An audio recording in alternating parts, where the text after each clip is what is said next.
timer equals stopwatch dot start new, var splits equals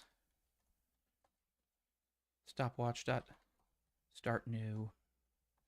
Okay, so timer dot elapsed, and we're also going to put there splits dot elapsed, splits dot reset, right, or stops measurement. No, we want restart, I think. Yeah. So splits will give us the amount of time spent in each one of those. All right, let's rerun that. So yeah, this is how long it's spending on each cycle. And yeah, we've gone from like 0.9 seconds.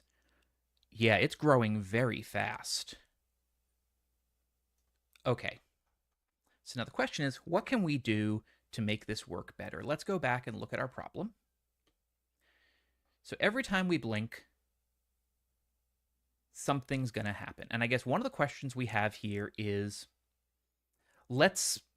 okay, I think this problem is going to require us to do some math, because my suspicion here is that there are some patterns that stones can fall into where they will just keep getting bigger forever and we no longer need to care about them, and we can eliminate them from our calculation because they won't split anymore. But before we do that, I'm going to put on some new music, I'm going to take a quick break for bio, and then I'm going to come back to think about this with a fresh head back in about, a minute or two. But first, yeah, let's put on some orbital. All right, back in just a moment.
Okay, there we go.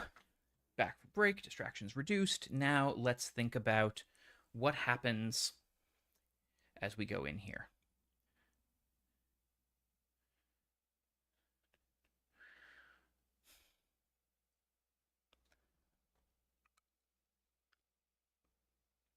Okay. So the first thing I kind of want to do here is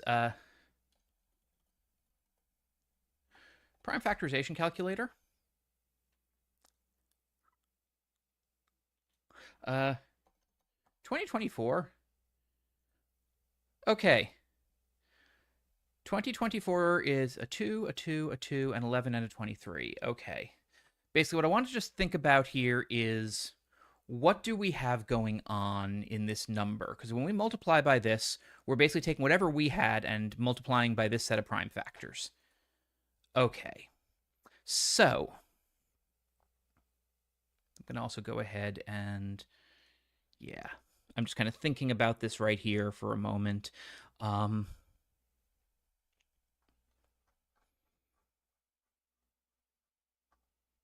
Let me also do, actually, one other thing I should do here is mark down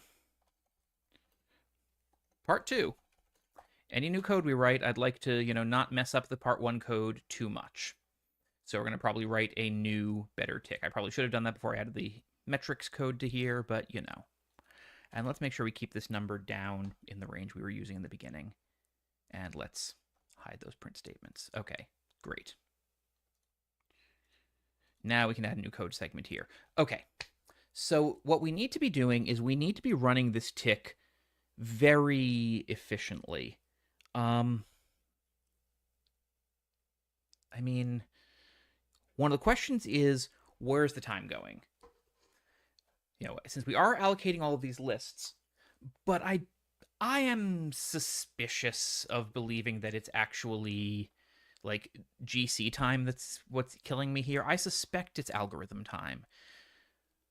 So okay, I mean the lexical split is doable.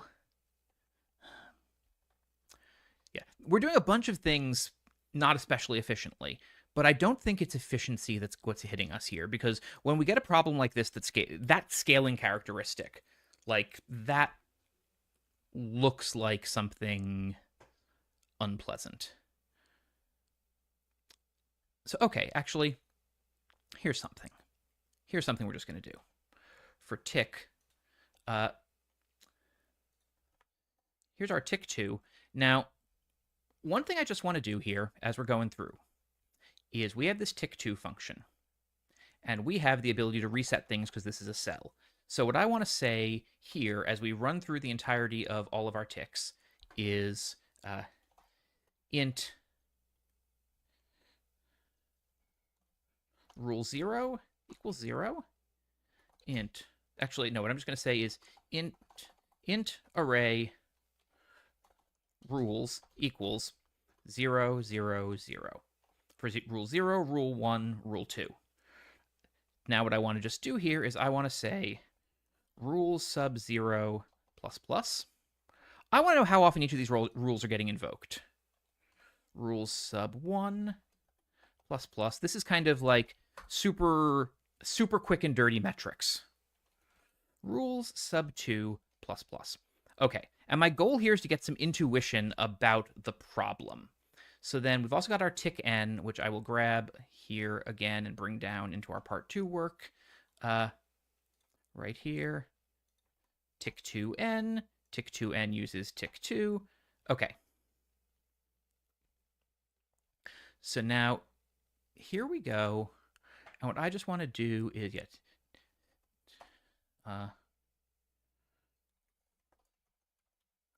display rules. Oh.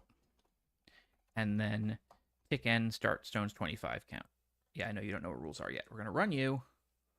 We're going to run you. Oh, of course, we didn't run the tick n until there. So hang on. Display tick n dot count. Then display rules. Run you again. Intriguing. Oh, we didn't run tick 2n. Yep. Okay. So the first rule ran 20,000 times. The next rule ran 200,000 times, and the final rule ran 100,000 times. So we split pretty often.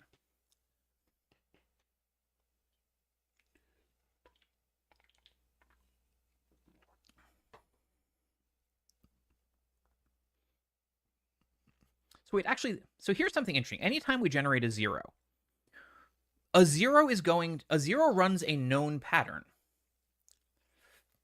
Every zero in the list is going to do the exact same pattern. So let's find out what that pattern is. Because things in the list don't interact with each other. They just branch out. We could process the entire list by starting with take one item and run it, then take the next item and run it. So there's my first intuition, is each digit in the list, we can figure out how many things it turns into. So we could process this list in parallel. Neat. In fact, we can process this list in parallel. Okay. Okay, we're doing memoization. This is kind of a DP thing. I don't know the formal rules of DP. I just know the concept. So we can do it like this. Okay. So for every number we've got, we need to be able to figure out where that number ends up after n steps. So let's think about this recursively. And let's get a new code cell. Okay. So what we have here is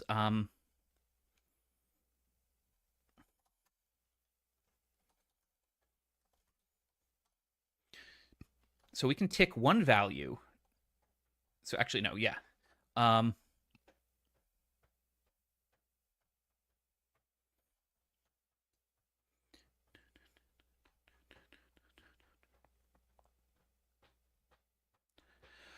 Okay. So what we really want to do here is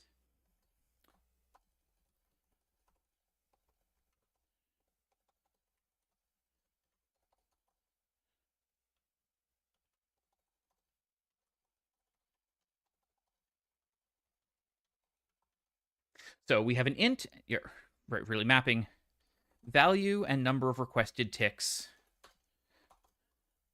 to size of list.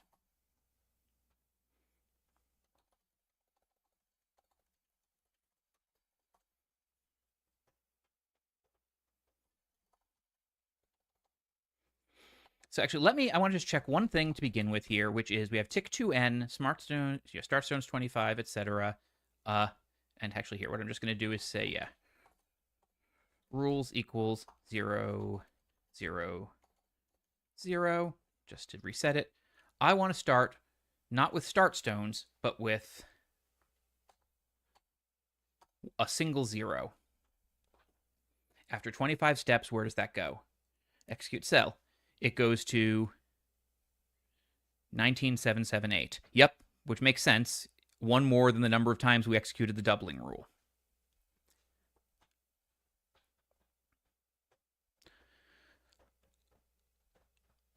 Okay.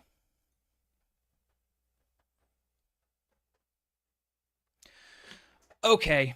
So what we've got here is, yeah, for every value, we want to replace that value with the number of things that are going to be replaced with. We still need to do this calculation some, because I'm not going to try to find a clever math solution. But I am going to try to minimize the amount of work I do.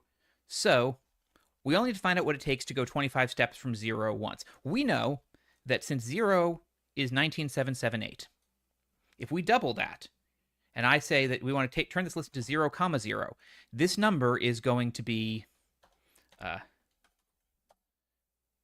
terrible at arithmetic, so we're going to 19778 times 2, okay, 39556 should be the result we get now that I've updated that list to 2.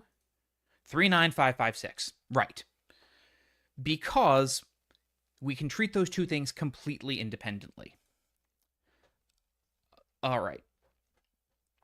Now, I know lots of folks will use clever int things.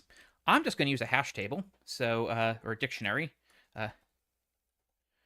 Dictionary mapping value and number of requested ticks. Now, my question is this, there is nothing about this dictionary that where either one of these is particularly fun or exciting.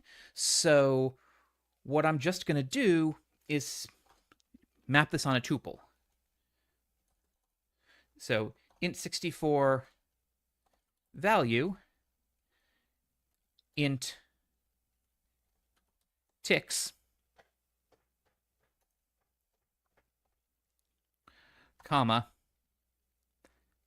int, which is going to be the length or the size of the list, because all of our lists are remaining reasonably within integer size. Okay. So now, actually, they may not remain within integer size. int64. Okay. So there's that, and this is going to be solved. All right. So now we're going to say int64 process value.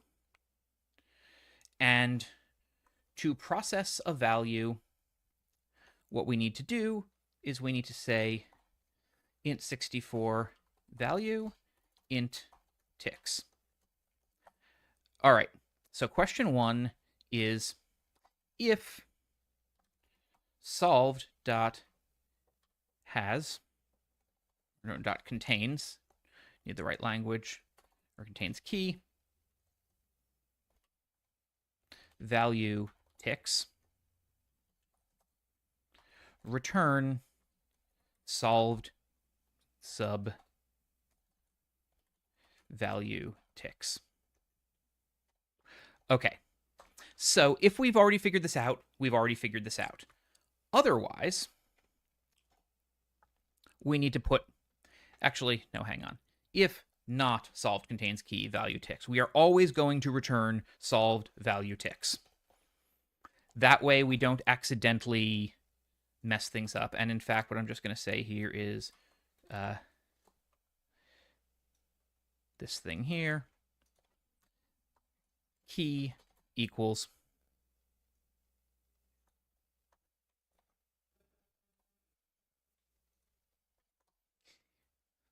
because I don't want to be potentially making multiple copies of it that vary.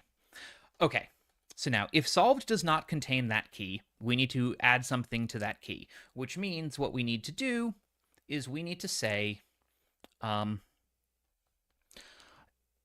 and we might already be in, no, we can never be in the process of already doing this because ticks is always going down.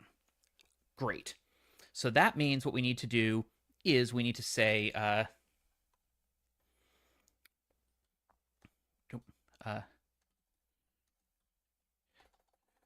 var next list equals tick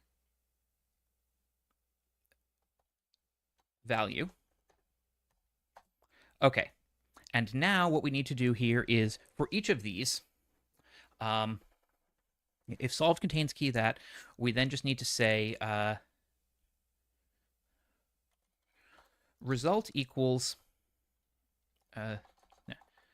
int 64 result. Actually, no, here we can just say solved dot add key, comma, next list dot select. We're going to turn each of these into v goes to process value v comma ticks -1 because one tick has now been executed. Can I convert from system 128 int 128 to long?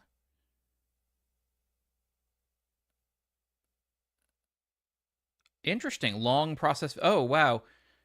Oh, sorry, I used int 64s where I should have been using int 128s. That's why. I thought 64 was my big number, but no, we use a much bigger number. Okay. Okay, cannot convert from collection of that to system int 128. Yep. There we are, v.processValue.sum. Right, we need to generate a summer for that. We did that before. Hang on, let me go find that. I did that on a previous day. Not that one. Actually, hang on. Control-Shift-F, sum. Or, Control-Shift-F, not P. Sum. Find me the one. There we are. Day 7. I had to build a summer for int 128s. Grab it. Close things. Don't save. Don't save. Don't save notebooks if I don't type in them. Okay. Code goes right here. There we are. There's our summer. We now have a sum extension method on there. Now we can do that. Great. Okay. So what we now are going to do is, solved add these two things, sum, and then we return solved key. All right. So now what we want to say here is int 128 process list of int 128 list int ticks, and that's just going to be that's a one-liner. It's going to be list dot select v goes to process value v comma ticks, because we haven't done any initial stuff there, dot sum. Oh, sorry. V goes to process value. Oh, process value v dot ticks dot sum.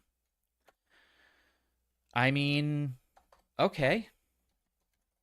Let's start this on ones that we know work reasonably. So let's go back to some of our early answers. Let's go to the short data here and just make sure that we get the right answers out of this because we have completely redesigned how this thing works. Back to partial data. Okay. So here we go. We've got sum. We have process list. So process list. Start stones. And we're just going to say run all up to this point. There's no argument. Oh, that corresponds to the number of ticks. Right. Start stones. Let's start with 5. No, what's the number here we have? Yeah. We have numbers for 6 and 25. So let's do it at 6. Ooh. Object reference not set to instance of object. Hey, neat.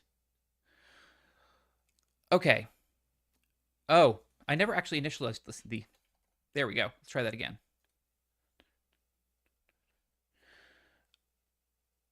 Don't love how long that's taking. Oh, we forgot to add a base case to our recursion. You'd think. I just taught a class on recursion. Stop execution. All right. If ticks is 0, our base case is we don't need to do any ticking to this value. Return 0. Or no, return value. Okay. And we're going to need to stop execution. We need to, restart the kernel. Kernel's been restarted. All right. Will run all work for us? Yes. Okay. So we asked it to do the start stones for 6, and we got... That's a very big number.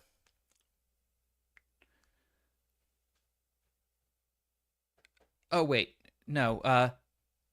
Value. It's the length. Return value is 1, not... That's 22, which is a much better number. Hey, Dan, we're doing Tuesday's problem, which turned out to have a real efficiency problem that requires something DP-like to solve here. Okay, so that was 6 times. We have 22. Now if we take this up to 25 times, I think, though, I have solved it. Let's see how this one does.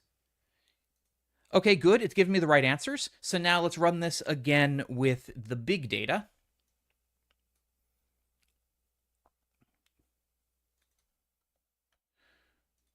All right.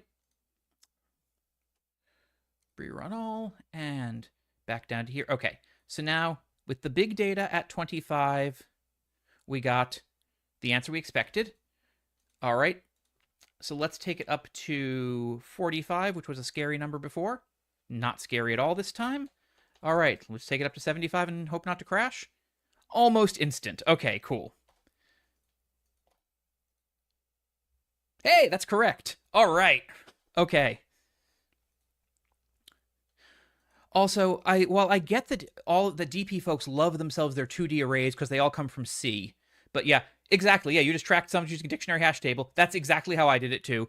Did the straight simulation, tried the straight simulation for part 2, crashed my runtime, and then tracked sums here. Yeah, under the thing that once we know that the observation I had between part 1 and part 2 was, oh, right, every digit can't affect any other digit next to it, so we could treat the list by treating each individual number in it as its own list. Okay, that was fun. Let's go ahead. Let's go back to our thing here. Let's go ahead and commit day 11.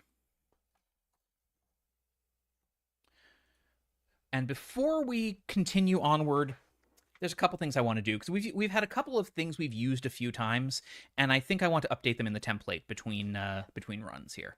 So before we... Yes, save everything. What has changed here?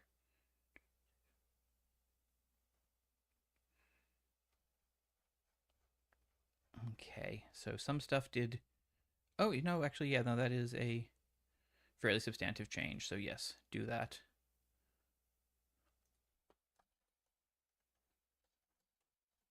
Since I've already pushed it, I can't just make a real fix up. Okay.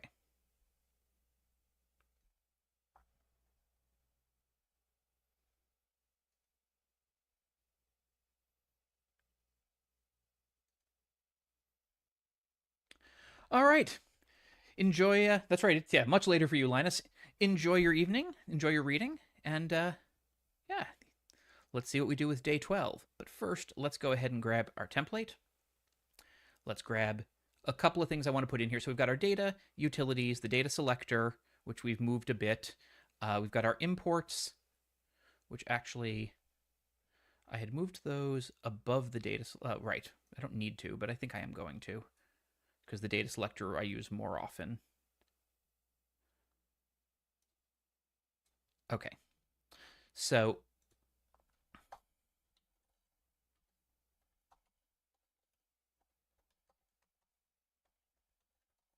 was it system.performance we used to get that timer? Let me double check that. No, system.diagnostics. Okay. So a couple of other quick things we want to do here. Oh yeah, half an hour to midnight. Yeah, it's over here. It's half an hour to 3 p.m. Very different hour. All right. So a couple things we want to grab here as we do kind of this just grab stuff from past days is I'm going to add some new sections here. Add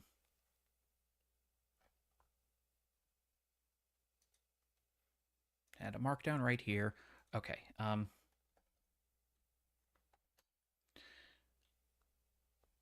So this is actually no, we can do better. I'm going to take this thing. I'm going to delete this cell. I'm going to delete this cell here. I mean, time zones do feel like magic. The Earth being round is still weird. I periodically travel across it to go give talks, and it's always weird when I'm like, it's weird when I'm in Europe and talking with my friends back home because like, it's like, hey, it's midday, and oh right, if I send a message to you, I'm gonna be waking you up. You're in bed. You're very in bed. All right, so notebooks can import things, and I'm gonna just do a quick little bit here of new file. Actually, hang on. No, we set up notebooks by creating new blank polyglot notebooks. It'll be an IPyNB, defaults to C#. Okay, and we're gonna save this thing as coord.ipynb. So we can just import this thing as we need it because we've done a couple of things with coordinates that I really want there. I do not call them. No, I mean for all that, for all that I am in my 40s, I am a millennial. I am one of those people who would much rather text than call. Okay. So let's grab a couple of important things here. We have first of all this thing using coord is RC. Um,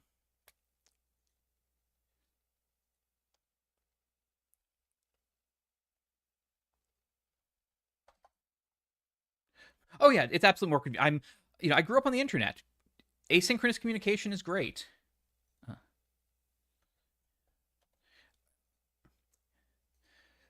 okay, so is inbound. Now that needs a width and a height. I'm just going to go ahead and say here, coord C,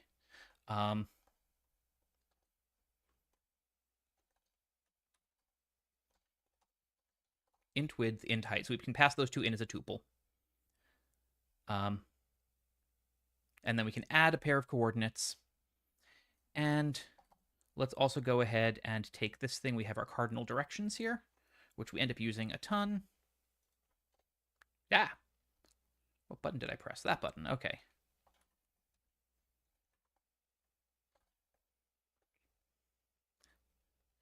So there we are.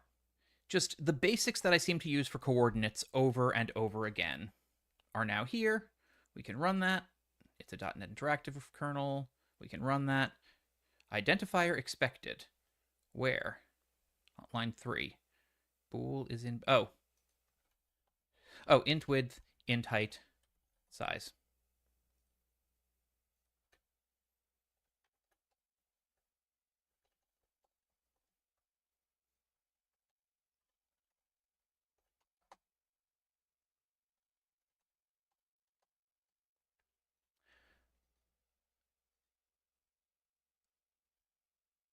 Okay. Run that. Great. Okay, so now we can use that in future things. Don't save that. Don't save that. Do save that. So we have this coordinate helper here that we can use when we need it. I'm going to go ahead and let's look at the changes to this here. Right, language info changes, which seem to happen constantly. But okay, yeah, we did move some things around. All right. So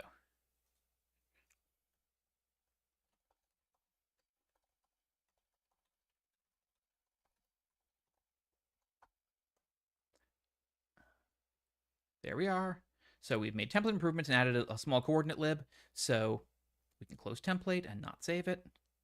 And let's go ahead and then, right, reopen template, Control Shift S, day 12.